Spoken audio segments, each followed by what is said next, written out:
तरीक़ों से आपको ये पता लग जाएगा कि आपने बिज़नेस कैसे करना है और क्यों करना है। और इसके बाद भी अगर आपको समझना है तो आपके पास डिग्रीज़ अवेलेबल है। आपके पास बीबीए की डिग्री है, बीएस अकाउंटिंग फाइनेंस की डिग्री है, उसमें भी कुछ सब्जेक्ट्स बिजनेस के होते हैं, और बीकॉम की डिग्री है।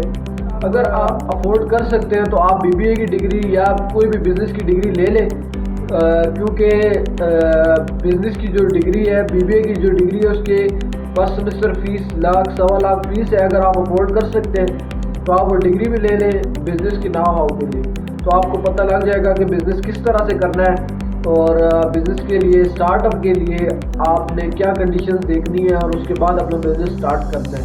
अकाउंटिंग एंड फाइनेंस की डिग्री, तो अकाउंटिंग एंड फाइनेंस की डिग्री बेसिकली अकाउंट्स, और जैसे नाम से ही पता लग रहा है कि अकाउंटिंग फाइनेंस अकाउंट्स के बारे में और फाइनेंस के बारे में है। और जो बीबीए की डिग्री है वो प्योर जो है वो बिज़नेस के बारे में है, बैचलर्स इन बिज़नेस एडमिनिस्ट्रेशन कहते हैं उसको। और ये 4 साल की डिग्री है, इसमें 8 सेमेस्टर्स होते हैं, और 4-5 सेमेस्टर पहले तो जनरल सब्जेक्ट्स पढ़ाते हैं जो यूनिवर्सिटी की रिक्वायरमेंट होती है या जो भी बिज़नेस की रिक्वायरमेंट होती है। उसके बाद जो आपने स्पेशलाइजेशन करनी होती है वो 3 पर्टिकुलर फील्ड्स हैं। एक मार्केटिंग होती है, एक एचआर होती है, और एचआरएम बेसिकली जिसको कहते हैं ह्यूमन रिसोर्स मैनेजमेंट, और तीसरी अकाउंटिंग एंड फाइनेंस है। एक अकाउंट्स की तरफ चली जाती है, एक फाइनेंस की तरफ चली जाती है। तो मार्केटिंग बेसिकली, मार्केटिंग क्या होती है? Marketing basically is the process of creating value.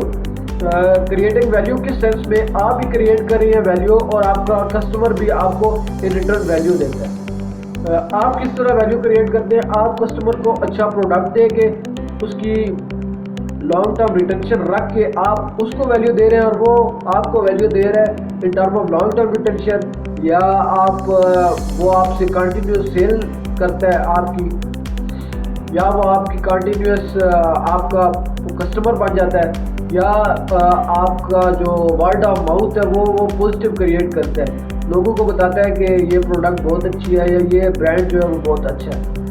उसके बाद ये मार्केटिंग होगी। उसके बाद एचआरएम है, ह्यूमन रिसोर्स मैनेजमेंट। ये बेसिकली जो डिपार्टमेंट है, बेसिकली एचआर डिपार्टमेंट होता है हर इदारे में, तो वो हायरिंग और फायरिंग के लिए यूज़ होता है एम्प्लॉय की। कोई भी आपने एम्प्लॉय हायर करना है तो उसकी रिक्रूटमेंट, उसकी सिलेक्शन, जॉब इंटरव्यू, ओरिएंटेशन, जो भी ये सारा मसला जो होता है, ये सारा मामला जो होता है वो एचआर डिपार्टमेंट देखता है। उसके बाद अकाउंटिंग एंड फाइनेंस है। अकाउंटिंग जो है वो अकाउंट्स के तरफ चली जाती है, और फाइनेंस जो है वो फाइनेंशियल टर्म वाली साइड पे चली जाती है और फाइनेंस के बारे में बताती है।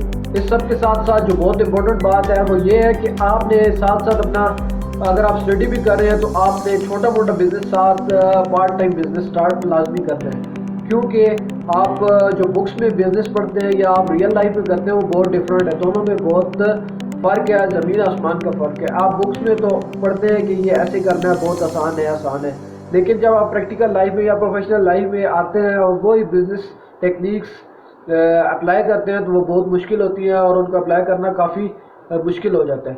तो आप यही सजेशन है कि आप स्टडी भी कर रहे हैं तो साथ साथ छोटा मोटा बिजनेस लाजमी स्टार्ट करें, अगर आपने अपनी लाइफ में सक्सेसफुल होना है तो।